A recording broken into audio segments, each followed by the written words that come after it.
ರಾಗ ದರ್ಬಾರ್. ಯಾಸ ಪದ್ಮಾಸನಸ್ಥ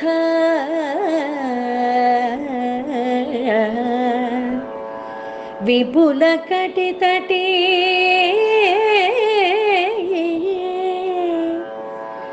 ಪದ್ಮಪತ್ರಾಯತಾಕ್ಷಿ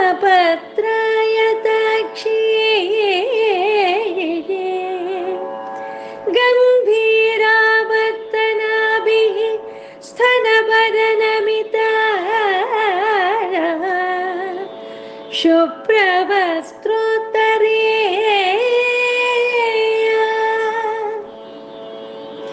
ಲಕ್ಷ್ಮೀ ದಿವ್ಯೈಃ ಗಜೇಂದ್ರೈಃ ಮಣಿಗಣಖಚಿತೈಃ ಸ್ನಾಪಿತಾ ಹೇಮ ಕುಂಭೈಃ ನಿತ್ಯಂ ಸಾ ಪದ್ಮಹಸ್ತಾ ಮಮ ವಸತು ಗೃಹೇ ಸರ್ವಮಾಂಗಲ್ಯಯುಕ್ತಾ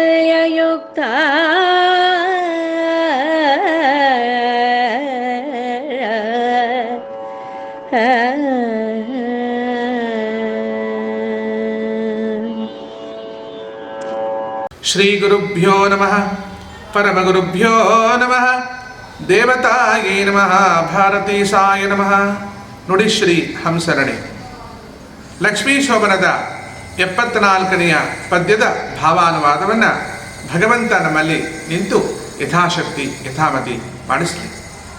ಈ ಲಕ್ಷ್ಮೀ ಶೋಭನವನ್ನು ಶ್ರದ್ಧೆಯಿಂದ ನೀವು ಕೇಳಿದಲ್ಲಿ ನಿಮ್ಮ ಮನೆಯಲ್ಲಿ ಇಷ್ಟಾರ್ಥಗಳು 15 ದಿವಸ ಒಂದು ವಾರದೊಳಗೆ ನಡೆದು ಹೋಗುತ್ತೆ. ಈ ಅವಧೂತ ಸಿಂಹ ಚಾನಲನ್ನು ಕನಿಷ್ಠ ಪಕ್ಷ 10 ಜನಕ್ಕಾದರೂ ನೀವು ಸಬ್ಸ್ಕ್ರೈಬ್ ಮಾಡಿಸಿ, ಪುಣ್ಯಭಾಗ ನಿಮಗಿದೆ. ಸಂಭ್ರಮದಿಂದಂಬರದಿ ತುಂದುಬಿ ಮೊಳಗಲು ತುಂಬೂರು ನಾರದರು ತುದಿ ಸುತ್ತ ತುಂಬೂರು ನಾರದರು ತುತಿ ಸುತ್ತ ಪಾಡಿದರು ಪೀತಾಂಬರಧರನ ಮಹಿ ಮೇಯ ಶೋಭಾನೆ. ಸಂಭ್ರಮದಿಂದ ಅಂಬರದಿ ದುಂದುಬಿ ಮೊಳಗಲು ತುಂಬುರು ನಾರದರು ತುತಿಸುತ್ತ ತುಂಬುರು ನಾರದರು ತುತಿಸುತ್ತ ಪಾಡಿದರು ಪೀತಾಂಬರಧರನ ಮಹಿಮೆಯ ಶೋಭಾನೆ. ಸಂಭ್ರಮವೋ ಸಂಭ್ರಮ ದೇವತೆಗಳಿಗೆ. ಏನು ಅಂತಂದರೆ, ಯಾಕೆ ಸಂಭ್ರಮ? ಆ ಸಂಭ್ರಮದಿಂದ ಏನಾಯಿತು? ಯಾವ ಉದ್ದೇಶದಿಂದ ಅವರು ಸಂಭ್ರಮ ಪಡ್ತಾ ಇದ್ದಾರೆ?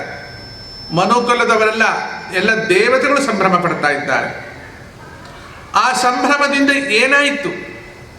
ಅಂಬರದಲ್ಲಿ ದುಂದುಬಿ ಮೊಳಗಿತು. ಅಂಬರ ಅಂದ್ರೇನು? ಆಕಾಶ. ನಿಮಗೆ ಒಂದು ಕಡೆ, ಬರ ಒಂದು ಕಡೆ, ಗೊತ್ತಾಯ್ತಲ್ಲ? ಅಂಬರ ಅಂದರೆ, ಬರ ಅಂದರೆ ಕ್ಷಾಮಗಾಲ. ನಿಮಗೆ ಅದನ್ನು ತೊಡೆದು ಹಾಕಬೇಕಂತಿದ್ದರೆ ಲಕ್ಷ್ಮೀ ಶೋಭನೆಯನ್ನು ಕೇಳಿ. ಅಂಬರದಲ್ಲಿ ದುಂದುಬಿ ಮೊಳಗಿತ್ತು ಅಂದರೆ ಆಕಾಶದಲ್ಲಿ ದುಂದುಬಿ ಮೊಳಗಿತು, ಕೇಳಿಸಿತು. ಸರಿ, ದುಂದುಬಿ ಅಂದ್ರೇನು? ದುಂದುಬಿ ಅಂದರೆ ಒಂದು ವಾದ್ಯ. ಇಲ್ಲಿ ಲಕ್ಷ್ಮೀದೇವಿ ಸಾಲಂಕೃತಳಾಗಿ ತುಂಬ ಚಂದ. ಲಕ್ಷ್ಮೀ ಚಂದ ಅಂದ್ರೆ ಏನ್ರಿ, ನಮ್ಮಲ್ಲೇ ಹುಟ್ಟಿದ ಹುಡುಗಿಗೇನೆ ಲಕ್ಷ್ಮಿ ಅಂತ ಹೆಸರಿಟ್ಟರೆ ಎಷ್ಟು ಚೆನ್ನಾಗಿರ್ತಾಳೆ.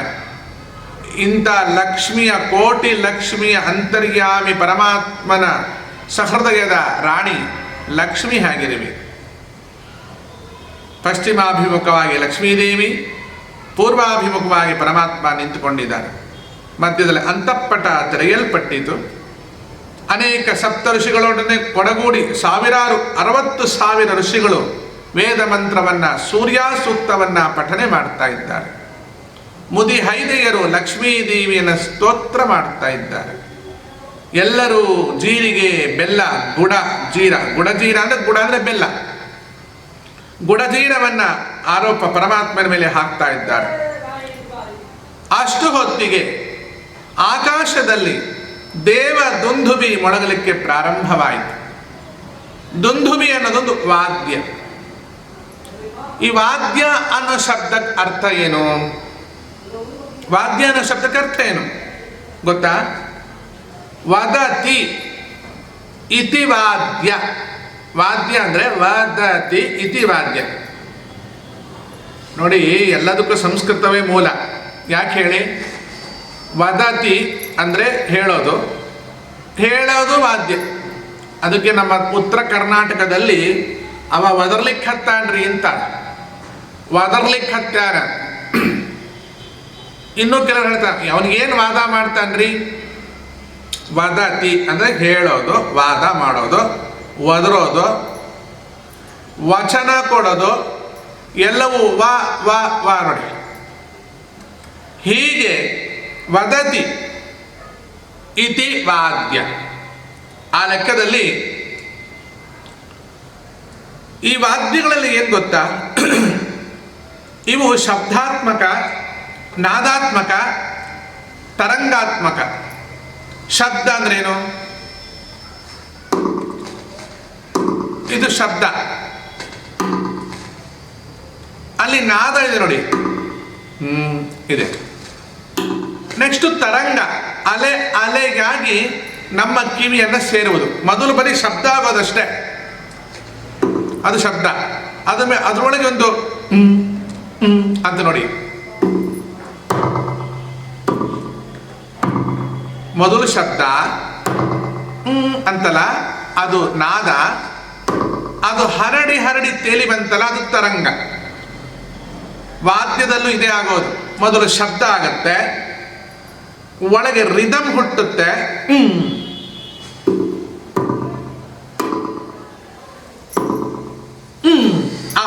ಇದೆಯಲ್ಲ, ಅದು ನಾದ. ಅದು ತೇಲಿ ಬರುತ್ತಲ್ಲ, ಅದು ತರಂಗ. ಯಾವುದೇ ವಾದ್ಯಗಳು ಶಬ್ದ ಮೊದಲು, ನಾದ ಅದರ ಒಳಗೆ ಒಂದೊಂದು ಗಂಟೆ ಬಿಟ್ಟು ಬರಲ್ಲ. ಶಬ್ದ, ನಾದ, ತರಂಗ ಒಟ್ಟಿಗೆ ಸೇರ್ಕೊಂಡಿರುತ್ತೆ. ಶಬ್ದ ಆದಮೇಲೆ ಒಂದು 5 ನಿಮಿಷ ಬಿಟ್ಟು ನಾದ, ಒಂದು 10 ನಿಮಿಷ ಬಿಟ್ಟು ತರಂಗ, ಇದೆಲ್ಲ ಆಗೋಲ್ಲ, ಒಟ್ಟಿಗೆ ಬರೋದು.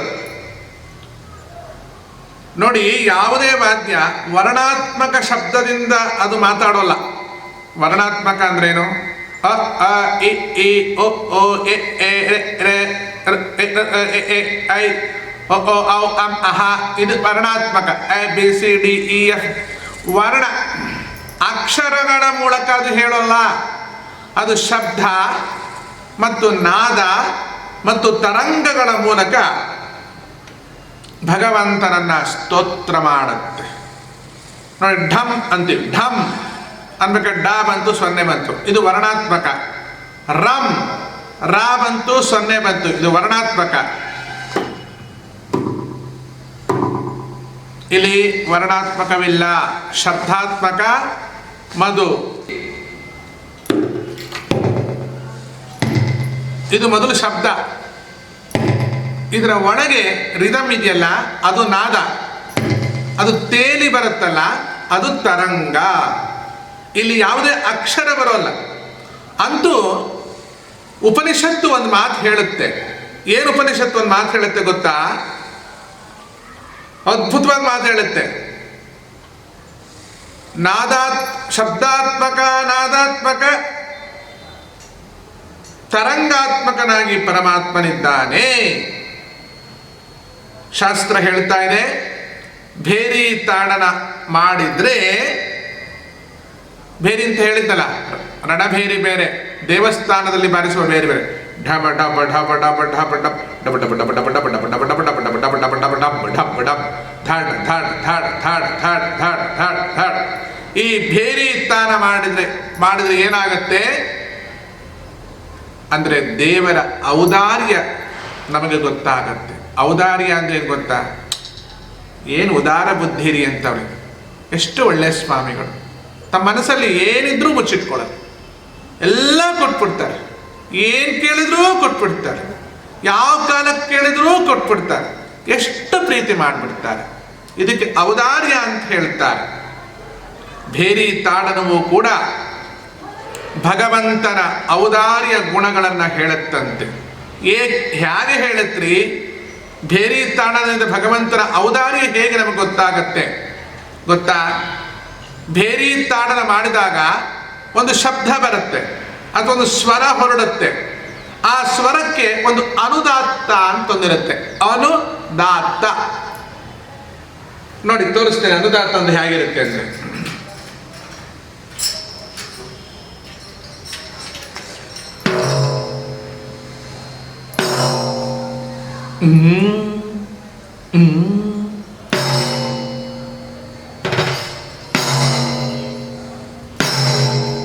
ಆ ಮೊದಲು ಹೊಡೆದಾಗ ಟಪ್ ಅಂತ ಬಂತಲ್ಲ, ಅದ್ರ ಒಳಗೆ ಅಂತ ಬರುತ್ತಲ್ಲ, ಅದಕ್ಕೆ ಅನುದಾತ್ತ ಅಂತ ಹೇಳ್ತಾರೆ. ಉದಾತ್ತ ಅಂದ್ರೆ ಮೇಲೆ ಎಷ್ಟು ಉದಾತ್ತವಾದ ಗುಣಗಳನ್ನು ತೋರಿಸ್ತಾನೆ. ಅನುದಾತ್ತ ಅಂದ್ರೆ ಕೆಳಗೆ.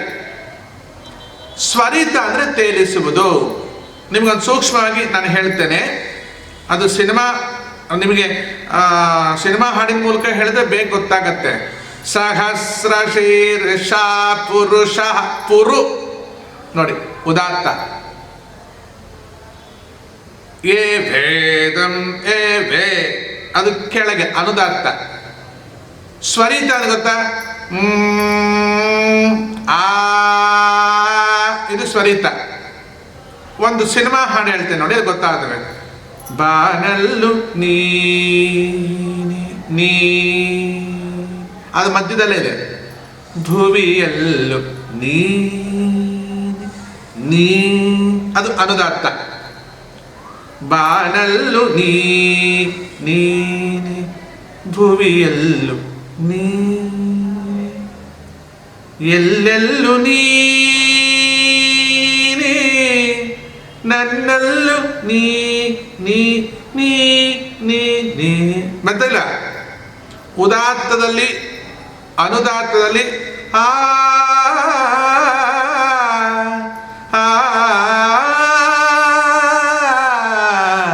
ಇದಕ್ಕೆ ಸ್ವರಿತ ಅಂತ ಹೇಳ್ತಾರೆ. ಈ ಉದಾತ್ತ ಅನುದಾತ್ತ ಸ್ವರಿತವಿಲ್ಲದೆ ವೇದವೇ ಇಲ್ಲ. ಅದಕ್ಕೆ ಪಂಚಮ ವೇದ ಅಂತ ಹೆಸರು. ಸಂಗೀತಕ್ಕೆ ಪಂಚಮ ವೇದ ಅಂತ ಹೇಳ್ತೀವಿ ನಾವು. ಓಂ ಸಹಸ್ರಶೇಷ ಪುರುಷ ಸಹಸ್ರಾಕ್ಷ ಸಹಸ್ರಾಪ ಸಭೂಮಿಂ ಸ್ವರಿತ ವಿಶ್ವತೋ ಸ್ವರಿತ ವಿಶ್ವತೋ ವೃತ್ವ ಆತ್ಯತೆ ಆತ್ಯತೆ ದ ನೋಡಿ ಅನುದಾತ್ತ. ಉದಾತ್ತ ಅನುದಾತ್ತ ಸ್ವರಿತ. ಅನುದಾತ್ತ ಅಂದ್ರೆ ಏನ್ ಗೊತ್ತಾ? ನೀವು ಹೊರಟ ತಕ್ಷಣನೇ ನಿಮ್ಮ ಹಿಂದೆ ನಿಮ್ಮ ನೆರಳು ಬರುತ್ತೆ. ಅನುಸರಿಸುವುದು ಅನುದಾತ್ತ. ಒಂದು ಶಬ್ದ ನಾವು ಹೊರಡಿದ ತಕ್ಷಣನೇ ಅಲ್ಲಿ ಅನುದಾತ್ತ ಬಂತು ನೋಡಿ. ಶಬ್ದ ಮೊದಲು ಬಂದು ಒಂದು 10 ನಿಮಿಷ ಬಿಟ್ಟು ಅನುದಾತ್ತ ಬರಲ್ಲ. ಹಾಗಂದ ತಕ್ಷಣವೇ ಅದರ ಜೊತೆಯಾಗಿ ಬರ್ತಕ್ಕಂತಹ ಅನುದಾತ್ತ ಅಂತ ಒಂದು ಸ್ವರ ಇದೆಯಲ್ಲ, ಅದು ಭೇರಿ ತಾಳನದಿಂದ ಉಂಟಾಗತ್ತೆ. ಆ ಸ್ವರಕ್ಕೆ ಏನು ಹೆಸರು ಗೊತ್ತಾ? ಅನುದಾತ್ತ ಸ್ವರ. ಅಂದ್ರೆ ಅನುದಾತ್ತ ಸ್ವರ ಶಬ್ದ ಬರ್ತಿದ್ದ ಹಾಗೆ ಶಬ್ದವನ್ನೇ ಅನುಸರಿಸಿಕೊಂಡು ಹೇಗೆ ಬರುತ್ತೋ ಹಾಗೆಯೇ ದೇವರ ಔದಾರ್ಯ ಏನು ಹೇಳುತ್ತೆ ಗೊತ್ತಾ? ಏನು ದೇವರ ಔದಾರ್ಯ ಗುಣ ಅಂದ್ರೆ, ಎಷ್ಟೇ ಚಿಕ್ಕವರಿದ್ರು ನಾವು, ಎಷ್ಟೇ ಚಿಕ್ಕ ಬರಲಿ ಅವ, ಕರೆದರೆ ಓಡಿ ಬರ್ತಾನೆ. ತಯ್ಯಾರ ಓಡಿ ಬರ್ತಾನೆ. ಹೇಗೆ ಓಡಿ ಬರ್ತಾನೆ ಅವನು? ಎಲ್ಲಿ ಕುತ್ಕೊಂಡು ಬೇಕಾದ್ರೂ ಕರಿ. ಅವರು ಪದೊಳು ಬಂದರು ಸರಿಗೆ, ಆವೇಶದೊಳು ನಿಂದರು ಸರಿಗೆ. ಅವರು ಪದೊಳು ಬಂದರು ಸರಿಯೇ, ಆವೇಶದೊಳು ನಿಂದರು ಸರಿಗೆ. ಯಾವ ರೂಪದಲ್ಲಾರು ಬೇಕಾ ಬಾ, ಯಾವ ವೇಷದಲ್ಲಾರು ಬಾ, ಕರೆಯುವ ಸಾಮರ್ಥ್ಯ ನಿನ್ನಲ್ಲಿ ಇರಬೇಕು. ಆ ಸಾಮರ್ಥ್ಯಗಳು ಯಾವುದು? ಶಬ್ದ, ನಾದ ಮತ್ತು ತರಂಗಗಳನ್ನು ಸೃಷ್ಟಿ ಮಾಡಬೇಕು. ಪ್ರತಿ ಮಂತ್ರಗಳು. ಕೂಗಿ ಕರೆದರೆ ಓಡಿ ಬರುತ್ತಾನೆ ನೋಡಿ ಹೇಳಿದ. ನೋಡು ಬಾರೆ ತಂಗಿ ನೋಡು ಬಾರೆ, ಶರಣು ಮಾಡೆ ತಂಗಿ ಬರವ ಬೇಡೆ, ಇವನ್ಯಾರೇ ತಂಗಿ ಇವನ್ಯಾರೇ. ಕೂಗಿ ಕರೆದರೆ ಓಡಿ ಬರುತ್ತಾನೆ. ನೀವೆಲ್ಲೇ ಕೂಗಿ ಕರಿಬೇಕು, ಏ ದತ್ತ ಅಂತ ಕೂಗ್ಬೇಕಾದ. ಮನಸ್ಸಲ್ಲಿ ದತ್ತ ಅಂದ್ರೆ ಸಾಕು. ಆ ಆಪತ್ತು ಪರಿಹಾರ ಮಾಡುವ ದತ್ತ ಪ್ರತ್ಯಕ್ಷ ಬಂದು ವರವಿತ್ತ.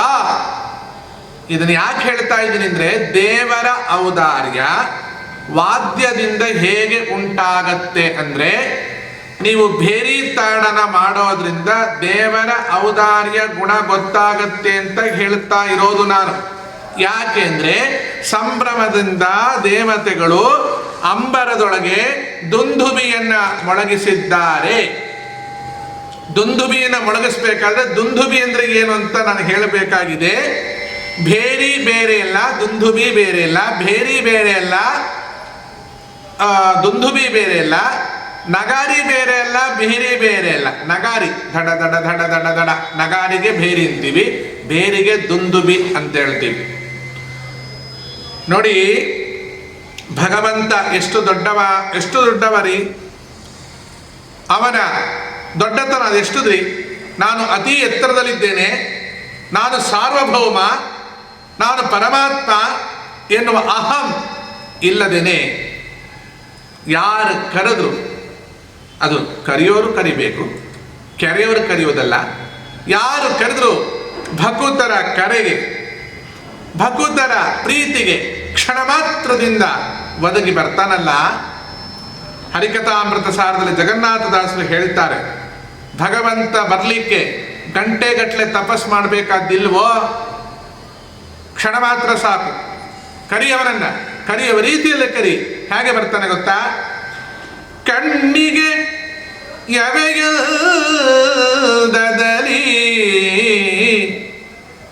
ಕೈ ಮೈ ತಿಣ್ಣಿಗೆ ಒದಗುವಂತೆರದಿ, ಕಣ್ಣಿಗೆ ಎವೆಗಿಲ್ದಲಿ ಕೈ ಮೈ ತಿಣ್ಣಿಗೆ ಒದಗುವ ತೆರದಿ,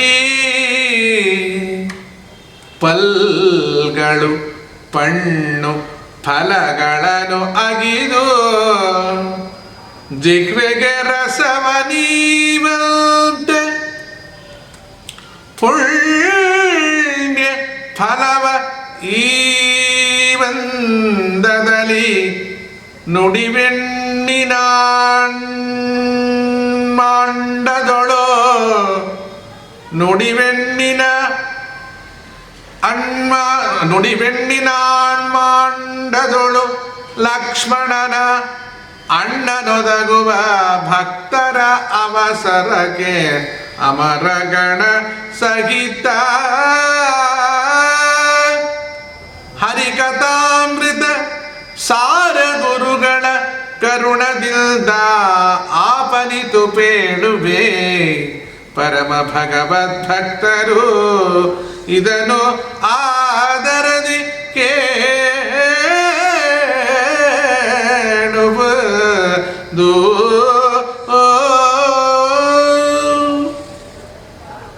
ಎಷ್ಟು ಅದ್ಭುತವಾಗಿದೆ ನೋಡಿ ಭಗವಂತನ ಔದಾರ್ಯ, ಭಗವಂತನ ಪ್ರೀತಿ, ಭಗವಂತನ ಸರಳತೆ, ಅವನ ಸಾರ್ವಭೌಮತ್ವಕ್ಕೆ ಕಲಶ.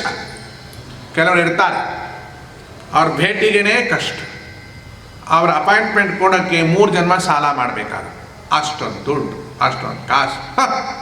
ಅಗಣಿತ ಗುಣನಾಗಿರ್ತಕ್ಕಂತಹ ಭಗವಂತನ ಧ್ಯಾನ ಮಾಡಲಿಕ್ಕೆ ಇವೆಲ್ಲ ಬೇಕಾಗಿದೆಯಾ?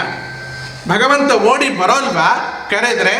ಜಗನ್ನಾಥದಾಸರು ಹೇಳ್ತಾ ಇದ್ದಾರೆ ನೋಡಿ, ಕಣ್ಣಿಗೆ ಯವೆಯಂದದಲ್ಲಿ, ಈ ಕಣ್ಣಿದೆಯಲ್ವಾ ಅದಕ್ಕೆ ಮೇಲೆ ಇದೆಯಲ್ಲ, ಇದಕ್ಕೆ ರೆಪ್ಪೆ ಅಂತೀವಿ ನಾವು. ರೆಪ್ಪೆ ಮೇಲೆ ಇದೆಯಲ್ಲ ಅದಕ್ಕೆ ಎವೆ ಅಂತೀವಿ. ಎವ ಇಲ್ಲಿ ನೋಡಿ, ಎವೆ. ಈ ರೆಪ್ಪೆ ಅಂದ್ರೆ ಇದು ಯಾವುದು, ಈ ಕೂದಲಿದೆಯಾ ಅದಕ್ಕೆ ರೆಪ್ಪೆ ಅಂತ ಹೇಳೋದು. ಕಪ್ಪೆ ಅಲ್ಲ, ರೆಪ್ಪೆ. ಅದರ ಮೇಲೆ ಎವೆ ಅಂತಿದೆಯಲ್ಲ, ಹಾಗಂತೆ ಭಗವಂತ. ಗಾಳಿ ಬರ್ತಿದೆ ಅಂತ ಯಾರಾದರೂ ನಿಮಗೆ ಮುನ್ಸೂಚನೆ ಕೊಡ್ತಾರ? ಹವಾಮಾನ ವರದಿಯವರು ಪಡಕ್ನೆ ಗಾಳಿ ಬರುತ್ತೆ, ಧೂಳು ಬರುತ್ತೆ ಅಂತ ತಕ್ಷಣ ಕಣ್ಣು ಹಿಂಗೆ ಅಂದ್ಬಿಡುತ್ತೆ ನೋಡಿ, ನೀವು ಹೇಳಬೇಕಾದ್ದಿಲ್ಲ. ಈಗ ಇನ್ನೊಂದು ತಿಂಗಳಿಗೆ, ಇನ್ನೊಂದು 15 ದಿವಸಕ್ಕೆ ಭೂಕಂಪ ಆಗುತ್ತೆ. ಅವ್ರು ಹೇಳಿದ ದಿವಸ ಆಗೋದಿಲ್ಲ, ಅವತ್ತು ರಾತ್ರಿನೇ ಆಗಿ ಹೋಗಿರುತ್ತೆ. ಇನ್ನೊಂದು 15 ದಿವಸ ಟೈಮ್ ಕೊಡ್ತಾರ್ರಿ, 15 ದಿವಸ ಟೈಮ್ ಕೊಡೋ, ನಾಳೆ ಬೆಳಗ್ಗೆ ಆಗತ್ತೆ ಅನ್ನೋದ್ರೊಳಗೆ ಅವನು ನಾಳೆ ಬೆಳಗ್ಗೆ ಗೊತ್ತೇ ಇಲ್ಲ, ಅಷ್ಟೊಳಗೆ ಆಗೋಗಿರುತ್ತೆ. ಅವನು ಅಲ್ಲ ಮುಳುಗೋಗಿರ್ತ. ಕಣ್ಣಿಗೆ ಎವೆಯಂದದಲ್ಲಿ ಒಂದು ಧೂಳು ಬರುತ್ತೆ ಅಂದಾಗ ಯಾವ ರೀತಿಯಾಗಿ ಕಣ್ಣು ಪಡಪಡ ಅನ್ನುತ್ತೋ, ಕೈ ಮೈ ತಿಣ್ಣಿಗೆ ಒದಗುವ ತೆರದಿ. ತಿಂಡಿ ಅಂದ್ರೇನು? ತಿಂಡಿ ಬಿಡೋದು ಅಂತ. ನಿಮ್ಮ ಬೆಂಗಳೂರು ಕಡೆಲ್ಲ ತಿಂಡಿ ಅಂದರೆ ಉಪ್ಪಿಟ್ಟು, ಕೇಸರಿ ಭಾತು, ಮತ್ತೆ ದೋಸೆ, ಇಡ್ಲಿ, ಮತ್ತೆ ಏನು ಮತ್ತೆ ಅಂತಿರಲ್ಲ.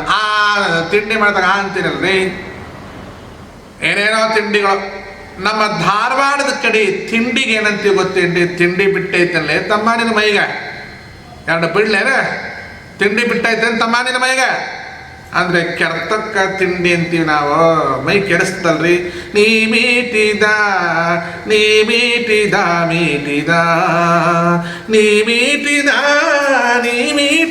ಅದಕ್ಕೆ ತಿಂಡಿ ಅಂತ ಹೇಳೋದು ನಾವು. ಅದನ್ನೇ ಜಗನ್ನಾಥದಾಸರು ಉತ್ತರ ಕರ್ನಾಟಕದವರಾದ್ದರಿಂದ ಕೈ ಮೈ ತಿಣ್ಣಿಗೆ ಒದಗುವ ತೆರದಿ. ಕೈ ಮೈ ತಿಣ್ಣಿಗೆ ಅಂದರೆ ನಮ್ಮ ಮೈಯಲ್ಲಿ ಏನೋ ತಿಂಡಿ ಬಂದಾಗ ಹೆಂಗೆ ಕೈ ತಕ್ಷಣ ಹಿಂಗೆ ಹೋಗುತ್ತೆ. ಕೈಗೆ ಯಾರಾದರೂ ಹೇಳಿದಾರ ಇಲ್ಲಿ ತಿಂಡಿ ಬಂದಿದೆ ಅಥವಾ ಕೆರ್ತ ಆಗ್ತಾ ಇದೆ, ಅಲ್ಲಿ ಕೆರ್ಕೋ ಅಂತ ಏನಾದರೂ ಕೈಗೆ ಯಾರಾದರೂ ಆದೇಶ ಕೊಟ್ಟಿದ್ದಾರೋ? ಇಲ್ಲ ತಾನೆ. ಹೇಗೆ ಕೈ ಹೋಯ್ತು? ಗಾಳಿ ಬರುತ್ತೆ, ಧೂಳು ಬರುತ್ತೆ ಅಂದಾಗ ಹೇಗೆ ರೆಪ್ಪೆ ಟಪ್ಪ ಮುಚ್ಕೊಳತ್ತೋ, ಯಾವ ರೀತಿಯಾಗಿ ಮೈಯಲ್ಲಿ ತಿಂಡಿ ಬಂದಾಗ ಕೈ ತನಿತಾನೆ ಕೆಲಸ ಮಾಡತ್ತೋ, ಹಣ್ಣನ್ನ ಬಾಯಿಗೊಳಗೆ ಹಾಕೊಳ್ಳೋದಪ್ಪ. ಹಲ್ಲೆ ಹಣ್ಣನ್ನ ಬಾಯಿಯೊಳಗೆ ಹಾಕೊಂಡಿದೆ, ದಯವಿಟ್ಟು ಅಗದು ರಸವನ್ನು ನುಂಗಿ ಬೀಜವನ್ನು ಉಗಿ ಅಂತ ನೀವು ಹೇಳ್ತೀರಾ? ಎಲ್ಲ ಹೇಳೋದೇ ಬಿಡಿ ಹುಡುಗ. ಬಾತ್ರೂಮಲ್ಲಿ ನೀರನ್ನು ಬಿಡಬೇಡಿ. ಬಿಡಬೇಡಿ ಅಂದ್ರೆ ಗೊತ್ತು, ತೊಳ್ಕೊಳ್ಳೋದು ಹೇಗೆ ಅಂದರೆ ತೊಳ್ಕೊಂಡ ಮೇಲೂ ಬಿಡಬೇಡಿ ಅಂತ ಅರ್ಥ. ಇಲ್ಲಿ ಸ್ಮೋಕ್ ಮಾಡಬೇಡಿ. ದೇವಸ್ಥಾನದಲ್ಲಿ ಅದಕ್ಕೊಂದು ಬೀಡಿ ಸಿಗರೆಟ್ ಚಿತ್ರ, ಅದಕ್ಕೊಂದು 8 ಮಾರ್ಕ್. ಇಲ್ಲಿ ಉಗಿಯಬೇಡಿ. ಹಾಗೆ ಅವಕ್ಕೆಲ್ಲ ಬರದ ಹಾಗೆ ಬರ್ಕೊಳ್ಳಿ. ಬಾಯಿಗೆ ಹಣ್ಣು ಹಾಕ್ಕೊಳ್ಳಿ, ಅಲ್ಲಿ ಬೋರ್ಡ್ ಹಾಕ್ಕೊಳ್ಳಿ, ತಿನ್ನಿ, ಒಗೀರಿ, ರಸ ನುಂಗ್ರಿ, ಬೀಜ ಉಗೀರಿ. ಯಾಕೆಂದರೆ ಬೋರ್ಡ್ ಓದೋದು ಏನೂ ಮಾಡೋಲ್ವಲ್ಲ ನೀವು ಹುಡುಗ. ಬೋರ್ಡ್ ಓದಿದ್ರು ಮಾಡೋದಷ್ಟರಲ್ಲೇ ಇದೆ ಬಿಡಿ. ಯಾವ ರೀತಿಯಾಗಿ ನಾವು ಹಣ್ಣನ್ನು ಬಾಯಲ್ಲಿ ಹಾಕ್ಕೊಂಡಾಗ ಹಲ್ಲು ತನಿತಾನೆ ಅಗಿಲಿಕ್ಕೆ ಶುರು ಮಾಡುತ್ತೋ, ಜಿಹ್ವೆಗೆ ರಸವ ನೀವಂತೆ. ಜಿಹ್ವೆ ಅಂದರೆ ನಾಲಿಗೆ. ನಾಲಿಗೆಗೆ ಯಾವ ರೀತಿ ರಸವನ್ನು ಕೊಡುತ್ತೋ ಅದೇ ರೀತಿಯಲ್ಲಿ ಪುಣ್ಯ ಫಲವ ಈ ಬಂಧದಲ್ಲಿ ನಮಗೆ ಜನ್ಮಾಂತರದಲ್ಲಿ ಮಾಡಿರ್ತಕ್ಕಂಥ ಪಾಪವೋ ಪುಣ್ಯ ಕರ್ಮಗಳನ್ನು ಕೊಡುವ ಲೆಕ್ಕದಲ್ಲಿ ನುಡಿವೆಣ್ಣಿನಾಣ್ಮಾಂಡದಳು. ನುಡಿವೆಣ್ಣು ಅಂದ್ರೇನು? ಮಾತಾಡೋ ಹೆಣ್ಣು. ಯಾರು ಮಾತಾಡೋ ಗಂಡಸಿಲ್ವಾ? ಹೆಂಗಸರ ಜಾಸ್ತಿ ಮಾತಾಡೋದು ಏನೋ ಗೊತ್ತಿಲ್ಲ. ಯಾರಿಗೂ ಹೇಳಬೇಡಿ ಅಂತ ಅವ್ರು ಹೇಳ್ತಿರ್ತಾರೆ ನೋಡಿ. ನುಡಿವೆಣ್ಣು ಅಂದರೆ ನುಡಿಗೆ ಹೆಣ್ಣು ಒಬ್ಬಳಿದ್ದಾಳೆ, ಅವಳು ಸರಸ್ವತಿ. ವಾಚಸ್ಪತಿ ಅಂದರೆ ಬ್ರಹ್ಮ, ವಾಗ್ದೇವಿ ಅಂದರೆ ಹೆಣ್ಣು ಸರಸ್ವತಿ. ನುಡಿವ ಹೆಣ್ಣು. ನಾವೇನು ನುಡಿತಾ ಇದ್ದೀವಲ್ಲ, ಆ ನುಡಿಯ ಕಂಟ್ರೋಲ್ ಆಫೀಸರ್ ಒಬ್ಬರಿದ್ದಾರೆ, ಅವರು ಸರಸ್ವತಿ ವಾಗ್ದೇವಿ. ಅದಕ್ಕೆ ನುಡಿವೆಣ್ಣು, ನುಡಿವ ಹೆಣ್ಣು. ನುಡಿವೆಣ್ಣಿನಾನ್ಮಾಂಡದಳು. ಅವಳನ್ನು ಆಳುವಂಥ ಒಬ್ಬ ಪತಿ ಇದ್ದಾನೆ, ಚತುರ್ಮುಖ ಬ್ರಹ್ಮ. ಅವನ ಅಂಡದೋಳು ಅಂದರೆ ಬ್ರಹ್ಮಾಂಡದಲ್ಲಿ. ಚತುರ್ಮುಖ ಬ್ರಹ್ಮದೇವರ ಈ ಬ್ರಹ್ಮಾಂಡದೊಳಗೆ ಲಕ್ಷ್ಮಣನ ಅಣ್ಣನೊದಗುವ. ಲಕ್ಷ್ಮಣ ಅಂದರೆ ಗೊತ್ತಲ್ವ ನಿಮಗೆ? ಭರತ ಲಕ್ಷ್ಮಣ ಶತ್ರುಘ್ನ. ಅವರ ಅಣ್ಣ ಯಾರು? ರಾಮಚಂದ್ರ. ಒದಗುವ, ಓಡಿ ಬರ್ತಾನೆ. ಭಕ್ತರ ಅವಸರಕ್ಕೆ ಅಮರಗಣ ಸಹಿತ. ಭಕ್ತರು ಅವಸರ ಮಾಡ್ತಾರೆ. ಭಗವಂತ ಕರೆದರೆ ಬರಬಾರದೆ, ಕರೆದರೆ ಬರಬಾರದೆ. ಶ್ರೀರಾಘವೇಂದ್ರ ಓಡಿ ಬರ್ಬೇಕಲ್ವ ಅವರು.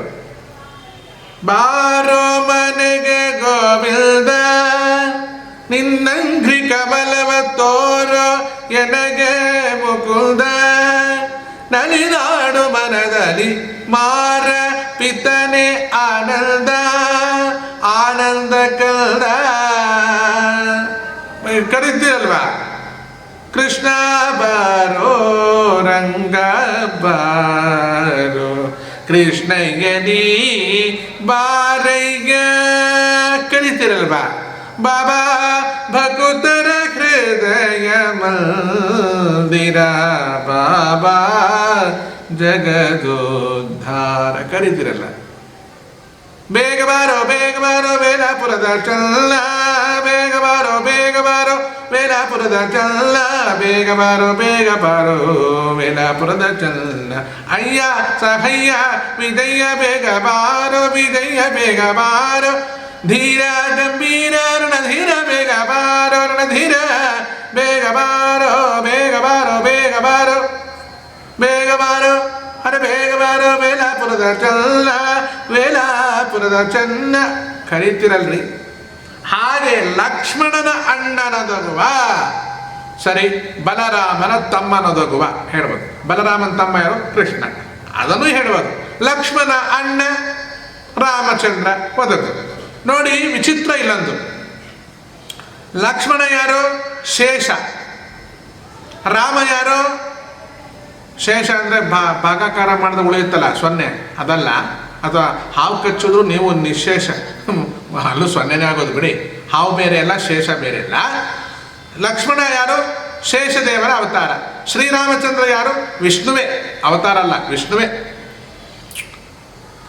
ಅಲ್ಲಿ ತಮ್ಮನಾಗಿದ್ದಾನೆ, ಇಲ್ಲಿ ಅಣ್ಣನಾಗಿದ್ದಾನೆ. ಇಲ್ಲಿ ನೋಡಿ ಮಹಾಭಾರತದಲ್ಲಿ ಅದೇ ಶೇಷದೇವ ಅಣ್ಣ ಆಗಿದ್ದಾನೆ. ಇಲ್ಲಿ ಶ್ರೀ ಮಹಾವಿಷ್ಣು ಕೃಷ್ಣ ಆಗಿ ತಮ್ಮ ಆಗಿದ್ದಾನೆ. ಇದು ಉದ್ದೇಶ ಏನಂತ ಯಾರಿಗೂ ಗೊತ್ತಿಲ್ಲ. ಲಕ್ಷ್ಮಣ ಕಣ್ಣಿಗೆ ಎಣ್ಣೆ ಇಟ್ಕೊಂಡು 14 ವರ್ಷ ಕಣ್ಣು ಮುಚ್ಚದಂತೆ ಶ್ರೀರಾಮಚಂದ್ರನ ಸೇವೆಯನ್ನ ಅನವರತ ಮಾಡಿದ್ದಾನೆ. ಅವನು ಇಷ್ಟು ಪುಣ್ಯ ಮಾಡ್ದ ಆ ಪುಣ್ಯಕ್ಕೊಂದು ಸೀಟೇ ಇಲ್ಲ ಅಂತ. ಒಂದು ಸೀಟ್ ಕ್ರಿಯೇಟ್ ಆಗೇ ಇಲ್ಲ. ಆ ಸೀಟ್ ಕೊಡಬೇಕು ಅಂದರೆ ವಿಷ್ಣು ಕೆಳಗಿಳಬೇಕು, ಅವನನ್ನು ಅಲ್ಲಿ ಕೂಡಿಸ್ಬೇಕು. ಅದು ಹೇಗೆ ಸಾಧ್ಯ ಆಗುತ್ತೆ? ಅದಕ್ಕೇನು ಮಾಡ್ದ ದೇವರು? ಏಢಮಾನ ದ್ವಿಟ ಅಂತ ಹೆಸರು. ಏಢಮಾನ ದ್ವಿಟ ಅಂದರೆ ತುಂಬ ಪುಣ್ಯ ಮಾಡಿದ್ರೆ ಅದನ್ನು ಕಟ್ ಮಾಡ್ತಾರಂತೆ. ಕಟ್ ಮಾಡಿ ಬ್ಯಾಲೆನ್ಸ್ ಮಾಡ್ತಾರಂತೆ. ಅದಕ್ಕೇನು ಮಾಡ್ದ? ಮುಂದಿನ ಜನ್ಮದಲ್ಲಿ ಇವನು ತಮ್ಮ ಅದ, ಅವನು ಅಣ್ಣ ಅದ. ಆವಾಗ ಕೃಷ್ಣ ಬಲರಾಮನ ಸೇವೆ ಮಾಡಬೇಕಾ ಬೇಡ? ಆವಾಗ ಆ ಪುಣ್ಯಾಂಶ ಕಮ್ಮಿ ಆಯಿತು. ಏಢಮಾನ ದ್ವಿಟ ಆಯ್ತು. ಭಕ್ತರ ಅವಸರಕ್ಕೆ ಅಮರ ಗಣ ಸಹಿತ ಈ ರೀತಿಯಾಗಿ ಪರಮಾತ್ಮ ಓಡಿ ಬರ್ತಾನೆ. ಇದೇ ಅವನ ಔದಾರ್ಯ ಗುಣ. ನೀವು ಎಲ್ಲೂ ಹೋಗಬೇಡಿ, ನಾನು ಹೇಳ್ತಾ ಇದ್ದೀನಿ. ಸಂಭ್ರಮದಿಂದ ಅಂಬರದಿ ದುಂದುಬಿ ಮೊಳಗಲು. ದುಂದುಬಿ ಅಂದ್ರೆ ಭೇರಿ ತಾಡನದಿಂದ ಏನಾಗತ್ತೆ ಅಂದರೆ ದೇವರ ಔದಾರ್ಯ ಗುಣ ನಮಗೆ ತಿಳಿಯುತ್ತೆ. ನಾವು ಕರೆದ್ರೆ ಇಳಿದು ಬಂದ. ಹಾಗಾದ್ರೆ ನಮ್ಮನ್ನ ಅನುಸರಿಸಿಕೊಂಡು ಭಗವಂತ ಹೊರಡ್ತಾನೋ ಇಲ್ವ? ಇದು ದೇವರ ಔದಾರ್ಯ. ಇದು ಯಾವುದರಿಂದ ಆಗತ್ತಂತೆ ಅಂದರೆ ಭೇರಿ ತಾಡನದಿಂದ ಆಗತ್ತಂತೆ. ಭೇರಿ ಅಂದರೆ ಗೊತ್ತಲ್ಲ, ನಗಾರಿ ತಾಡನದಿಂದ ಆಗತ್ತಂತೆ. ಯಾವ ರೀತಿಯಾಗಿ ಗೊತ್ತಾ? ದೇವಸ್ಥಾನಗಳಲ್ಲಿ ಉತ್ಸವ ಪ್ರಾರಂಭ ಆಗುತ್ತೆ. ಆ ದೇವಸ್ಥಾನದಲ್ಲಿ ಉತ್ಸವ ಪ್ರಾರಂಭ ಆಗೋದೇ ಸ್ಟಾರ್ಟಿಂಗ್ ನಗಾರಿ ಬಡತದಿಂದ. ಹಾಗೆ ಯುದ್ಧ ಶುರುವಾಗೋದು ಅಷ್ಟೇ. ಊದ್ರಿ ರಣಕಹಳೆ, ಅಲ್ಲಿ ರಣಕಹಳೆ ಮೊದಲು, ಅಲ್ಲಿ ಭೇರಿ ತಾಡನ ಮೊದಲ. ದೇವಸ್ಥಾನದಲ್ಲಿ ಮೊದಲು ಉತ್ಸವ 8 ದಿವಸದ ಉತ್ಸವನ, ಅದು 7 ದಿವಸದ ಉತ್ಸವ, ಅದು 1 ತಿಂಗಳ ಉತ್ಸವ, ಅದು ವರ್ಷದ ಉತ್ಸವ ಪ್ರಾರಂಭ ಆಗುತ್ತೆ. ಧಡ ಧಡ ಧಡ ಧಡ ಧಡ ಧಡ ಧಡ ಅದಕ್ಕೊಂದು ಮುಹೂರ್ತ ಮಾಡಿರ್ತಾರೆ. ಭೇರಿ ತಾಡನ ಮಾಡಿ ಪ್ರಾರಂಭ ಆಗತ್ತೆ ದೇವಸ್ಥಾನದ ಉತ್ಸವ. ಆಮೇಲೆ ಒಂದು ಗರುಡ ಕಂಬ ಅಂತಿರುತ್ತೆ. ಆ ಗರುಡ ಕಂಬಕ್ಕೆ ಒಂದು ಗರುಡನ ಚಿತ್ರ ಬರೆದಿರ್ತ, ಕೈ ಮುಕ್ಕೊಂಡು ನಿಂತಿರ್ತಾನೆ ಗರುಡ. ಆ ಚಿತ್ರನ ಬರೆದು ಬಿಟ್ಟು ಧ್ವಜ ಏರಿಸ್ತಾರೆ. ಹೀಗೆ ಅದಕ್ಕೆ ಗರುಡಪಟ ಹಾರಿಸುವುದು ಅಂತ ಹೇಳ್ತಾರೆ. ನೀವು ಸ್ವತಂತ್ರಕ್ಕೆ ಒಂದು ಧ್ವಜ ಹಾರಿಸ್ತೀರಲ್ಲ, ಪಾಪ ಸ್ವಾತಂತ್ರ್ಯ ಇಲ್ಲದವರೆಲ್ಲ ಸೇರಿ ಅಂಥದ್ದೊಂದು ಗರುಡಪಟವನ್ನ ಹಾರಿಸ್ತಾರೆ ಮೇಲೆ. ಹಾರಿಸಿ, ಯಾಕೆ ಗರುಡನೇ ಮೊದಲು ವಾಹನ ಕಳಿಸ್ಬಿಡೋದು. ವಾಹನ ನಿಮ್ಮ ಹತ್ರ ಇತ್ತ ಅಂದ್ರೆ ವಾಹನಕ್ಕೆ ಮೊದಲು ಆಹ್ವಾನ ಕೊಡುವಂತ ಅರ್ಥ. ನಿಮ್ಮನ್ನು ಹೊಲಿಸ್ಕೊಳ್ಳೋಕ್ಕಿಂತ ಮುಂಚೆ ನಿಮ್ಮನೆ ಸೇವಕನ ಹೊಲಿಸ್ಕೋಬೇಕು. ನಿಮ್ಮನೆ ಸೇವಕನ ಹೊಲಿಸ್ಕೊಂಡ್ಮೇಲೆ ಆ ಮನೆ ಒಡತಿನ ಹೊಲಿಸ್ಕೋಬೇಕು. ಆ ಮನೆ ಒಡತಿನ ಹೊಲಿಸ್ಕೊಂಡ್ಮೇಲೆ ಮನೆ ಒಡೆಯ ಓಡ್ಕೊಂಡು ಬಂದೇ ಬರ್ತಾನೆ. ಹಾಗಾಗಿ ಗರುಡ ದೇವರಿಗೆ ಮೊದಲು ಆಹ್ವಾನ. ಭೇರಿ ತಾಡನ ಆಯಿತು, ಗರುಡ ದೇವರ ಪಟ ಹಾರಿತು, ಉತ್ಸವ ಪ್ರಾರಂಭ ಆಗುತ್ತೋ ಇಲ್ವಾ? ಆಮಂತ್ರಣ ಪತ್ರಿಕೆಯಲ್ಲಿ ಹಾಕಿಬಿಟ್ಟಿರ್ತಾರೆ. ಏನು ಹಾಕಿಟ್ಟಿರ್ತಾರೆ? ಇಷ್ಟು ಹೊತ್ತಿಗೆ ವಿಕ್ರಮಶಕೆ, ಶಾಲಿವಾರ್ಷಿಕ ವಿಕ್ರಮಶಕೆ ಒಳಗೆ ಇಂಥ ದಿವಸ ಇಂಥ ಹೊತ್ತಲ್ಲಿ ಕಾರ್ತೀಕ ಮಾಸ ಉತ್ಥಾನ ದ್ವಾದಶಿ ಎಂದು ಶುಭ ನಕ್ಷತ್ರ ಶುಭ ಸಮಯದಲ್ಲಿ ದೇವಸ್ಥಾನ ನಡೆದಕ್ಕಂತಹ ಇಂತಹ ಸಪ್ತಾಹ ಮಹೋತ್ಸವಕ್ಕೆ ಭೇರಿ ತಾಡನ. ಇಷ್ಟೊತ್ತಿಗೆ ಭೇರಿ ತಾಡನ, ಧಾಡ ಧಾಡ ಧಾಡ ಧಾಡ ಧಾಡ ಧಾಡ ಧಾಡ ಧಾಡ. ಆಮೇಲೆ ಗರುಡ ಪಟವನ್ನ ಹಾರಿಸ್ತಾರೆ. ಆಮೇಲೆ ಅಂಕುರ ಅರ್ಪಣ ಅಂದರೆ ನವಧಾನ್ಯಗಳನ್ನ ಒಂದು ಮಣ್ಣಿನ ಪಾತ್ರೆಯಲ್ಲಿ ಕಲಸದ ಹಾಕಿರ್ತಾರೆ. ಅದೆಲ್ಲ ಅಂಕುರ ಅಂದರೆ ಮೊಳೆಯಬೇಕು. ಅಂಕುರಾರ್ಪಣ ಇದೆಲ್ಲ ಉತ್ಸವದ ವಿಧಿ ವಿಧಾನಗಳು. ಭೂಮಿಯಲ್ಲಿ ನಾವು ಮಾಡ್ತಕ್ಕಂಥ ಈ ಉತ್ಸವಕ್ಕೆ ದೇವರು ಇಳಿದು ಬರ್ತಾರಾ ಇಲ್ವ? ಬರಲೇಬೇಕು. ನಮ್ದು ಬಡ ದೇವಸ್ಥಾನ ದೇವರು ಬರ್ತಾರಾ ಇಲ್ವಾ? ಭೇರಿ ತಾಡನ ಮಾಡಿ ಬರ್ತಾರೆ. ನಮ್ದು ಶ್ರೀಮಂತರ ದೇವಸ್ಥಾನ ದೇವರು ಬರ್ತಾರ? ಭೇರಿ ತಾಡನ ಮಾಡು ಬರ್ತಾರೆ. ಸರಿ, ದೇವರು ಖಂಡಿತ ಬರ್ತಾನೆ. ಇದೇ ಅಲ್ವಾ ದೇವರ ಔದಾರ್ಯ. ಅದಕ್ಕೆ ಶ್ರೀಮದ್ ಜಗನ್ನಾಥದಾಸರು ಹರಿಕಥಾಮೃತದಲ್ಲಿ ಒಂದು ಕರುಣಾಸಂಧಿ ಅಂತ ಬರೆದ್ಬಿಟ್ಟಿದ್ದಾರೆ. ಅದರ ಹೆಸರೇ ಕರುಣಾಸಂಧಿ. ದೇವರ ಕರುಣೆ ಜಗತ್ತಲ್ಲಿ ಯಾರು ಮಾಡ್ಲಿಕ್ಕೆ ಸಾಧ್ಯ ಇಲ್ಲ. ಎಂಥ ಕರುಣಾಳು ಅನ್ನೋದನ್ನ ಆ ಸಂಧಿಯನ್ನು ಕೇಳಿದಾಗ ಗೊತ್ತಾಗತ್ತೆ. ಬರೀ ಆಕ್ಷೇಪ ವಿಕ್ಷೇಪಗಳನ್ನು ಮಾಡಿಕೊಂಡು ಬದುಕುವ ನಮ್ಮಂಥ ನಿಮ್ಮಂಥ ಕುನ್ನಿಗಳಿಗೆ ದೇವರ ಔದಾರ್ಯ ತಿಳಿಯುತ್ತಾ? ಈ ಭೂಮಿಯಲ್ಲಿ ಯಾವನ ಬಗ್ಗೆ ಆಕ್ಷೇಪ ಮಾಡಿದವನ ಹೆಸರು ಏನಾದರೂ ಈ ಭೂಮಿ ಮೇಲೆ ಉಳಿದಿದೆಯಾ? ಒಬ್ಬೊಂದೇ ಉಳಿದಿತ್ತು, ಶಿಶುಪಾಲ ಅಂತ. ಯಾಕೆ ಹೇಳಿದ್ರೆ ಅವನು ಕೂತ್ಗೆ ನೆಲಕ್ಕೆ ಬಿತ್ತು ಅನ್ನೋ ನೆನಪಿಗೋಸ್ಕರ. ಶಿಶುಪಾಲ 101 ಸಲ ಬೈದಿದ್ದಾನೆ ಕೃಷ್ಣ. ಅವನ ಹೆಸರು ಇದೆಯಾ ಇಲ್ವಾ? ಇದೆ. ಏನು ಕುತ್ತಿಗೆ ನೆಲಕ್ಕೆ ಬಿದ್ದಿದೆ ಅಂತಿದೆ. ಕುತ್ತಿಗೆ ಇದೆ ಅಂತ ಹೇಳಿ ಬಾಯಿಗೆ ಬಂದಂಗೆ ಬೋಳ್ಲಿಕ್ಕೆ ಕೊಟ್ಟಿರೋ ನಾಲಿಗೆಯನ್ನು ನಾವು ಉಪಯೋಗಿಸ್ಕೊಂಡು ಭಗವಂತನ ಭಕ್ತರನ್ನ ಅಳಿತಾ ಇದ್ದೀವಲ್ಲ, ಎಷ್ಟು ಬೇಕಾದರೂ ಅಳಿಯೋಣ. ಅದಕ್ಕೆ ಕಬೀರ್ ದಾಸರು ಮಾತು ಹೇಳ್ತಾರೆ, ನಿಂದಕರಿಗೊಂದು ಕುಟಿಯನು ಕಟ್ಟಿ ಮನೆ ಮಂದಿರ ಗೊಡಿರಿ, ನಿಂದಕರಿಗೊಂದು ಕುಟಿಯನು ಕಟ್ಟಿ ಮನೆ ಮಂದಿರ ಗೊಡಿರಿ, ನೀರು ಸಾಬೂನುಗಳಿಲ್ಲದಗೆ ನಿರ್ಮಲಗೊಳಿಸುವರು ಕಬೀರ, ನಿರ್ಮಲಗೊಳಿಸುವರು. ನಿಮ್ಮನ್ನು ಯಾರಾದರೂ ಬೈತಾರೆ ಅಂದರೆ ಬೇಜಾರು ಮಾಡ್ಕೋಬೇಡಿ. ಅವ್ರಿಗೆ ಮನೆ ಕಟ್ಟಿಸಿ ನಿಮ್ಮ ಮನೆ ಕೊಡಿ. ಮನೆ ಕಟ್ಸಕ್ಕೆ ದುಡ್ಡಿಲ್ವಾ? ಎದುರು ಮನೆ ಬಾಡಿಗೆ ತಗೊಳ್ಳಿ. ಆದ್ರೂ ಅವ್ರು ಕರೆದಿಡಿ. ಅವ್ರು ನಿಮ್ಮ ದಿನ ಥೂ ಥೂ ಎಥೂ ಎಥೂ ತೂಗಿತಿರ್ತಾರೆ. ಒಗುದು ಅಂದಂದು ಮಾಡಿದ ಕರ್ಮವ ಅಂದು ಅಂದು ತಿಂದು ಹೋಗುವರೈಗ. ಅಂದಂದು ಅಂದ್ರೇನು? ದಟ್ ಡೇ ಅವತ್ತಿನ ದಿವಸ. ಅಂದು ಅಂದ್ರೆ ಹೇಳಿ ಅವತ್ತಿನ ದಿವಸ ಮಾಡಿದ್ರೆ ನೀವೇನಾರ ಒಂದು ದಿವಸ ತಪ್ಪು ಮಾಡ್ತಾರೆ, ಕರ್ಮ ಮಾಡ್ತೀರಲ್ವಾ? ಅಂದು ಅವತ್ತು ಮಾಡಿದ ಕರ್ಮವನ್ನ ಅವರು ಅಂದು ಹೇಳಿ ತಿಂದು ಹೋಗುವರೆಗೆ ಅಂತ ಇದೆಯಲ್ವಾ? ದೇವರ ಕರುಣಾಸಂಧಿ. ದೇವರ ಅಂಥವನಲ್ಲ. ಯಾರಾದರೂ ಯಾರ ಬಗ್ಗೆ ಅವರು ಅಪಪ್ರಚಾರ ಆಕ್ಷೇಪಗಳನ್ನು ಮಾಡ್ತಿದ್ರೆ ಅವರ ಹೊಟ್ಟೆ ಅವರದ್ದೇ, ಅವರ ಕಿಚ್ಚು ಅವರದ್ದೇ. ಅವರ ಹೆಸರು ಭೂಮಿ ಮೇಲೆ ಉಳಿಯೋಲ್ಲ, ಅವರೂ ಉಳಿಯೋಲ್ಲ. ಯಾರಾದ್ರ ಬಗ್ಗೆ ಯಾರಾದರೂ ಅಪಪ್ರಚಾರಗಳನ್ನು ಮಾಡ್ತಾ ಇದ್ರೆ ಅಪಪ್ರಚಾರಗಳನ್ನು ತಿಂದವರು ಉಳಿದಿರ್ತಾರೆ. ಯಾಕೆ ಗೊತ್ತಾ? ಕೆಟ್ಟದನ್ಸ್ಕೊಂಡ್ರು ಒಳ್ಳೆದನ್ಸ್ಕೊಂಡ್ರು ಅಂತ ಚರಿತ್ರೆಯಲ್ಲಿ.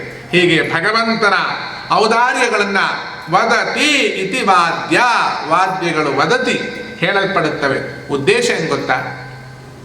ನಾನು ಹೇಳಿದ್ದೇನು, ದುಂದುಬಿ ಮಾಡೋದ್ರಿಂದ ದೇವರ ಔದಾರ್ಯ ಏನು ಗೊತ್ತಾಯಿತು?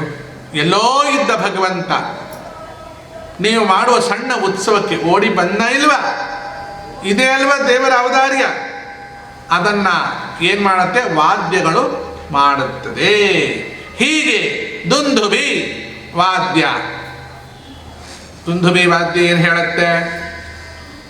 ಏನು ಹೇಳುತ್ತೆ? ಧುಮ್ ಧುಮ್ ಧುಮ್ ಅಂತ ಹೇಳುತ್ತೆ.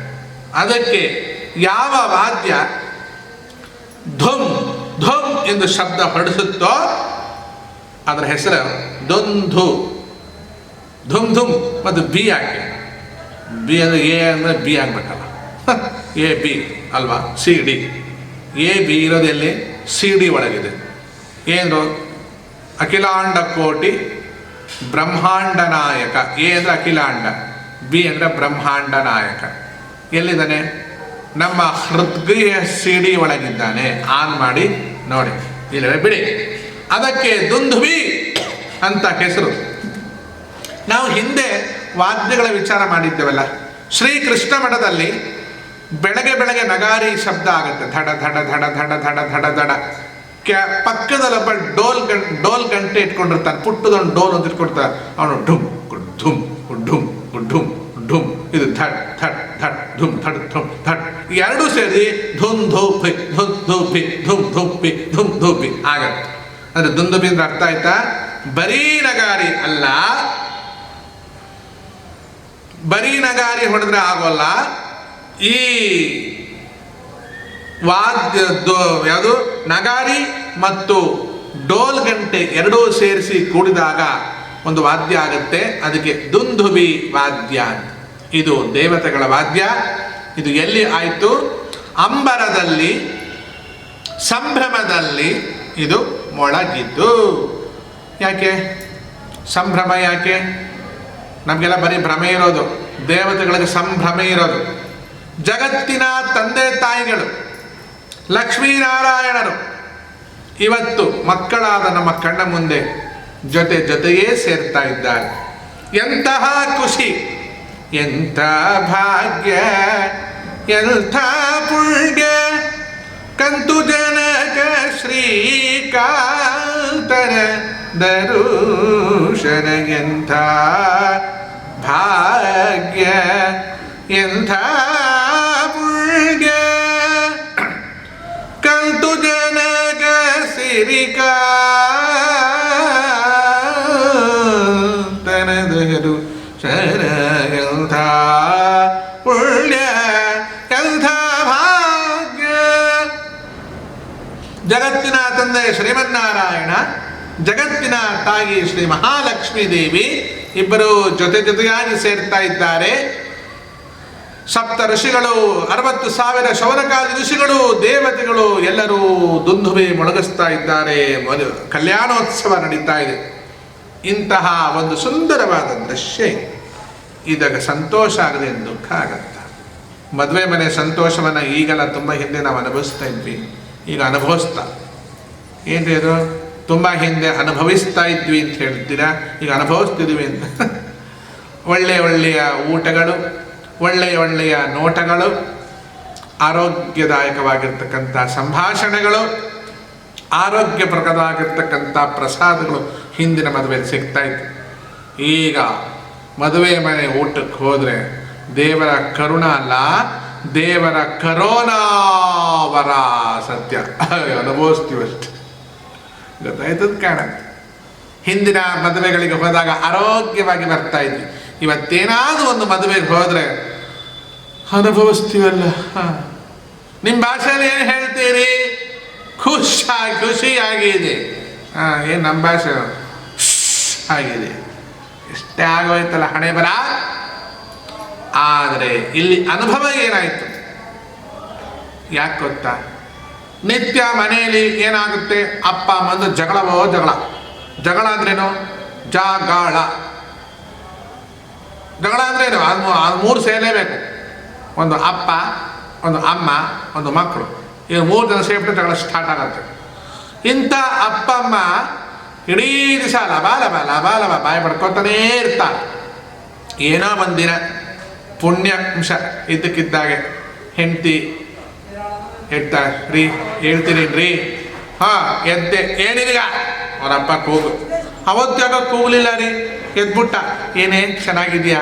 ಒಬ್ಬರನ್ನ ಒಬ್ಬರು ನೋಡಿ ಹಸನ್ಮುಖಿಗಳಾಗಿ ಒಬ್ಬರ ಮುಖವನ್ನು ಒಬ್ಬರು ನೋಡಿ ಮಂದಹಾಸದಿಂದ ನಗ್ತಾ ಇದ್ದಾರೆ. ಅವತ್ತು ಮನೆಯಲ್ಲಿ ಎಷ್ಟು ಆನಂದ, ಮಗು ಎಷ್ಟು ಸಂತೋಷವಾಗಿರುತ್ತೆ. ಮನೆ ಮಕ್ಕಳು, ತಂದೆ ತಾಯಿ ಜಗಳ, ಅಪ್ಪ ಅಮ್ಮನ ಜಗಳ, ಕೂಸು ಬಡವಾಯಿತು ಅಂತ ಹೇಳ್ತಾರೆ. ಆ ಮಗು ನೋಡ್ತಾರೆ, ಊರಿನ ಜನ ಎಲ್ಲ ಹೇಳ್ತಾರೆ, ಏನೋ ಮಗು ಚೆನ್ನಾಗಿದೆಯ ಯಾಕಯ್ಯೋ, ಎಷ್ಟು ಲಕ್ಷಣವಾಗಿದೆಯಲ್ಲ ಯಾಕೆ, ಭಾಳ ಚೆನ್ನಾಗಿದೆಯಲ್ಲ ಪುಟ್ಟ ಅಂತಾರೆ. ನಮ್ಮ ಮನೇಲಿ ಇವತ್ತು ನಮ್ಮ ಅಪ್ಪ ಅಮ್ಮ ಒಟ್ಟಿಗೆ ಕೂತು ಊಟ ಮಾಡಿದ್ದಾರೆ, ನಮ್ಮ ಮನೇಲಿ ಇವತ್ತು ಅಪ್ಪ ಅಮ್ಮ ಒಟ್ಟಿಗೆ ಸೇರಿ ಸ್ನಾನ ಮಾಡಿದ್ದಾರೆ ಅಂತ ಹೇಳಿ ಬರ್ಸ್ಬಿಟ್ಟು ಒಟ್ಟಿಗೆ ಕೂತು ಊಟ ಮಾಡಿದ್ದಾರೆ, ನಮ್ಮ ಅಪ್ಪ ಅಮ್ಮ ಒಟ್ಟಿಗೆ ಚೆನ್ನಾಗಿ ಮಾತಾಡಿದ್ದಾರೆ ಅಂತ ಮನೆಗೂ ಹೋಗಿ ಹೇಳ್ಕೊಂಬಾರದು. ಅದರಿಂದ ಏನರ್ಥ ಆಗತ್ತೆ ಗೊತ್ತಾ ಜನಕ್ಕೆ? ಮಗು ಸಹಜವಾಗಿ ಹೇಳುತ್ತೆ, ಊರಿನ ಜನ ಏನು ತಿಳ್ಕೊತಾರೆ ಗೊತ್ತಾ? ಓ ಹಾಗಾದರೆ ಇವರ ಮನೆಯಲ್ಲಿ ದಿನ ಹೊಡ್ಕೋತಾರೆ ಬಡ್ಕೋತಾರೆ, ಜಗಳ ಆಡ್ತಾ ಇರ್ತಾರೆ ಅಂತ ಗೊತ್ತಾಗುತ್ತೆ. ಕೆಲವು ಜಗಳ ಆಡ್ತಿರ್ತಾರೆ ಒಳಗೆ.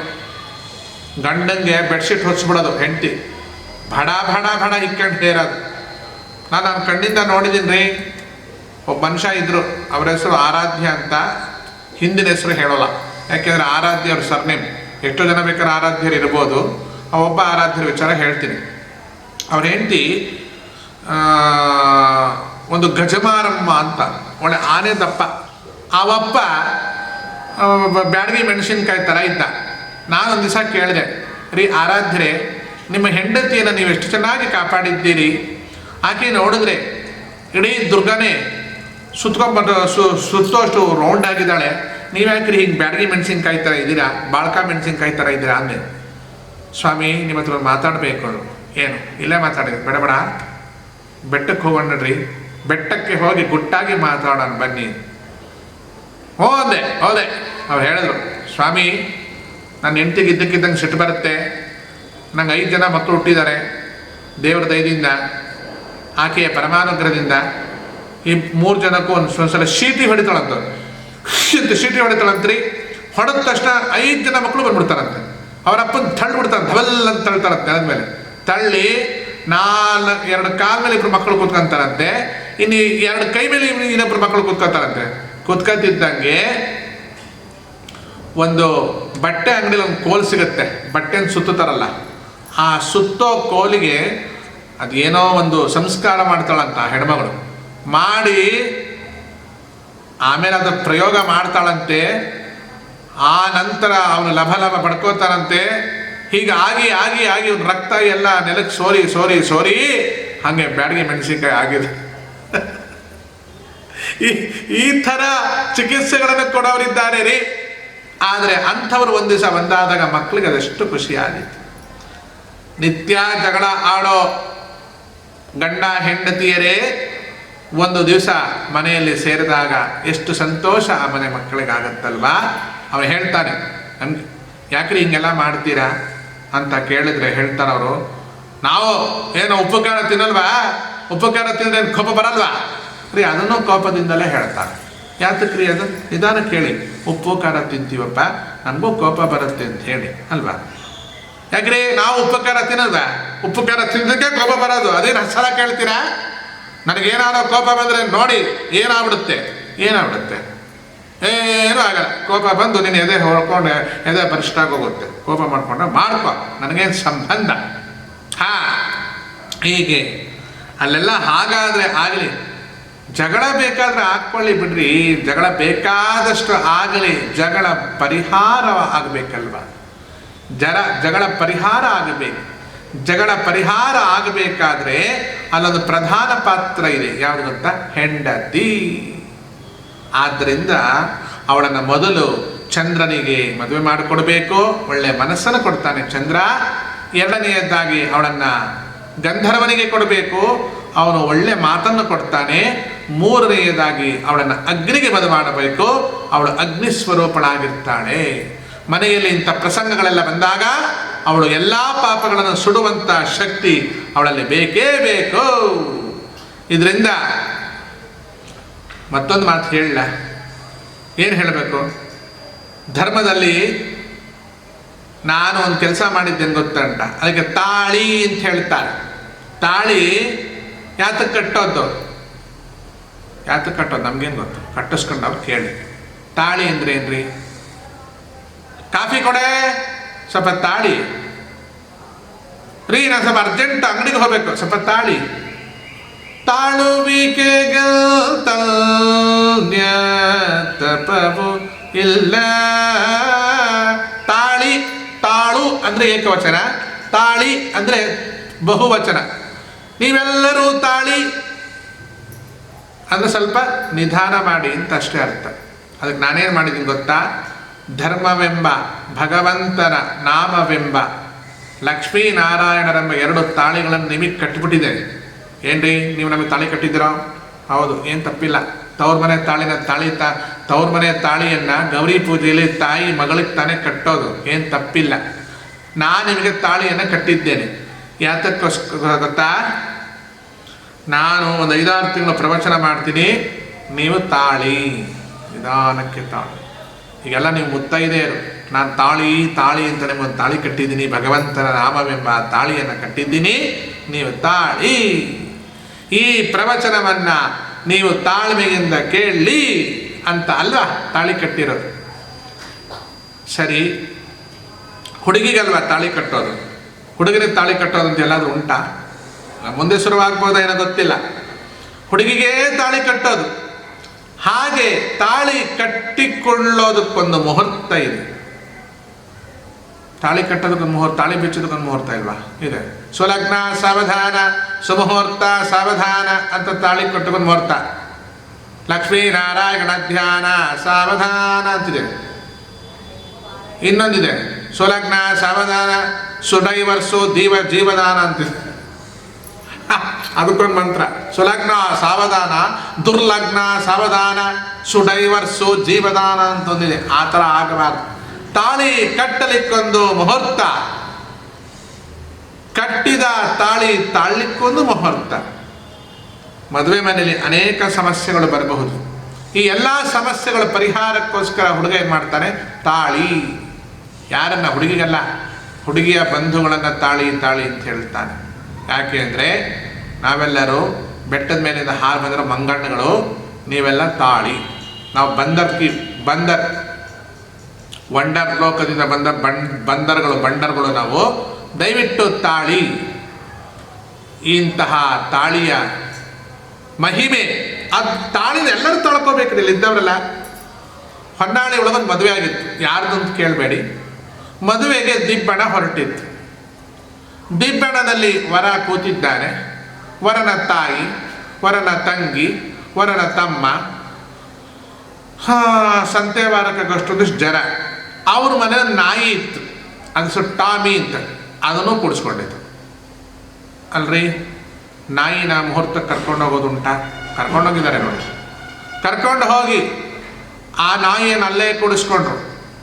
ಆ ಪಾಪ ಹೆಣ್ಣಿನ ಬೇಗರು ಒಳ ಬರಮಾಡ್ಕೋಬೇಕಾದ್ರೆ ಪೊದೂರು ಅಂತ ನಾಯಿ. ಯಾಕೆ ನಾಯಿನ ಕರ್ಕೊಂಬಂದಿದ್ದೀರಾ ಅಂತ ಕೇಳೋ ಹಾಗಿಲ್ಲ. ಯಾಕೆ? ತಾಳಿ. ಮೊದಲು ನಾಯಿಗೇನೆ ಮಂತ್ರಾಕ್ಷತೆ ಹಾಕಿ ಅರಳು ಎಲ್ಲ ಹಾಕಿ ಒಳಗೆ ಕರ್ಕೊಂಡೋಗಿ ನಾಯಿನೂ ಪಾಪ ಅಲ್ಲೇ ಇತ್ತು. ಸರಿ, ಇನ್ನೇನು ಮದುವೆ ಪ್ರಾರಂಭ ಆಯ್ತಲ್ಲ, ಒಂದು ಜಗಳ ಶುರುವಾಯ್ತು. ಏನು ಜಗಳ? ನಮ್ಮನೆ ರೇಷ್ಮೆ ನಾವು ಹುಡುಗನಿಗೆ ತಂದಿರ್ತಕ್ಕಂಥ ರೇಷ್ಮೆ ಮೊಗಟವನ್ನ ಹುಡುಗಿ ಕರೆಯವರು ಕದ್ಕೊಂಡು ಹೋಗಿದ್ದಾರೆ. ಯಾರೋ ನೋಡ್ಕೊಂಬಂದು ಹೇಳಿದ್ರು. ಹುಡುಗಿ ಕಡೆಯವ್ರಿಗೆ ಅಳುವು. ದುಃಖದ ಸನ್ನಿವೇಶ.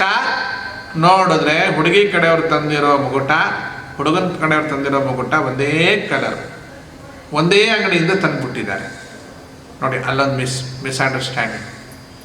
ಮದುವೆಯಲ್ಲಿ ಏನ್ರಿ ಇದು? ದುರಿತ ಜಗಳ ಗಂಟತನ. ಅಲ್ಲೇ ತಿಳ್ಕೊಬೇಡಿ ಈ ಮದುವೆ ಮುಂದೆ ಎಷ್ಟು ಚೆನ್ನಾಗಿರುತ್ತೆ ಅಂತ. ಯಾರಾದರೂ ಖುಷಿಯಾಗಿರ್ತಾರೇನ್ರಿ? ಕಾಕಾಸುರರು, ಭೂಕಾಸುರರು, ಮಾಕಾಸುರರು, ರಾವಣಾಸುರಂತ ಅಣ್ಣ ತಮ್ಮಂದಿರುಗಳು, ಕುಂಭಕರ್ಣಾಸುರನ ಅಣ್ಣ ತಮ್ಮಂದಿರುಗಳು, ಅಬ್ಬಬ್ಬಬ್ಬಬ್ಬ ದುರ್ಯೋಧನನ ಬಂಧುಗಳನ್ನೆಲ್ಲ ಕರೆದು ಮದುವೆ ಮಾಡ್ತಿರಲ್ರಿ. ಇಂಥ ಮದುವೆ ಮಾಡಬೇಡಿ ದಯವಿಟ್ಟು. ಅದಕ್ಕೊಂದು ಕೆಲಸ ಮಾಡಿ, ಹುಡುಗನ ಅಪ್ಪ ಅಮ್ಮ ಅಣ್ಣ ತಮ್ಮ ಇಷ್ಟು ಸಾಕು, ಹುಡುಗಿಯ ಅಪ್ಪ ಅಮ್ಮ ಅಣ್ಣ ತಮ್ಮ ತಂಗಿ ಸಾಕು. ಅವ್ರಿಗೆ ಮದುವೆ ಆಗಿದ್ರೆ ಮತ್ತೆ ಅವ್ರನ್ನ ಕರೆಯೋಕೋಬೇಡಿ ಸದ್ಯ. ಮದುವೆ ಆಗಿಲ್ಲದಿದ್ರೆ ಇವರೆಲ್ಲ ಒಟ್ಟಿಗೆ ಸೇರ್ಕೊಂಡು 4 ಜನ ಸೇರಿ ಮದುವೆ ಮಾಡ್ಕೊಂಬೇಡಿ. ಕರೋನಾನೋ ಬರಲ್ಲ, ಏನೋ ಬರಲ್ಲ, ಕರೋನಾ ಬರುತ್ತೆ. ಅಂದರೆ ಮದುವೆಯ ಮನೆಯ ಗಲಾಟೆ ಮುಂದೆ ಎಲ್ಲಿಗೆ ಹೋಗಬಹುದು. ಕಡೆಗಂತೂ ಹೊನ್ನಾಳಿಗೆ ಮದುವೆ ಆಯಿತು, ಆದಮೇಲೆ ಅವರ ಸಂಸಾರ ಉಳಿಲಿಲ್ಲ. ನಾಯಿ ಒಂದು ಉಳಿತು, ಅದು ಬೋಗಳೊಂದು ಉಳಿತು. ಕಡೆಗೆ ಆ ನಾಯಿ ಸತ್ತೋಗ್ಬಿಡಿ, ಯಾರೊಂದು ಕೇಳಬೇಡಿ, ನಾವು ಹೇಳೋ. ಹೀಗೆ ತಾಳಿ ಅಂದರೆ ಏನು ಗೊತ್ತಾ? ಸಮಾಧಾನವಾಗಿರ್ರಿ. ಅವರು ವೇದ ಮಂತ್ರದಲ್ಲಿ ಹೇಳ್ತಾರೆ, ಸಾವಧಾನ ಸಾವಧಾನ ಸಾವಧಾನ ಅಂತ ಹೇಳ್ತಾರೆ ಇವರು. ಹೀಗೆ ಇಂತಹ ಅನೇಕ ಸಮಸ್ಯೆಗಳನ್ನು ಪರಿಹರಿಸಲಿಕ್ಕೋಸ್ಕರ ಈ ಲಕ್ಷ್ಮೀನಾರಾಯಣರು ಬಂದು ನಿಂತಿದ್ದಾರೆ. ದೇವ ದುಂದುಭಿಗಳು ಮೊಳಗುವುದನ್ನು ಮುಂದಿನ ದಿನಗಳಲ್ಲಿ ಚಿಂತನೆ ನಡೆಸೋಣ. ಶೋಭಾ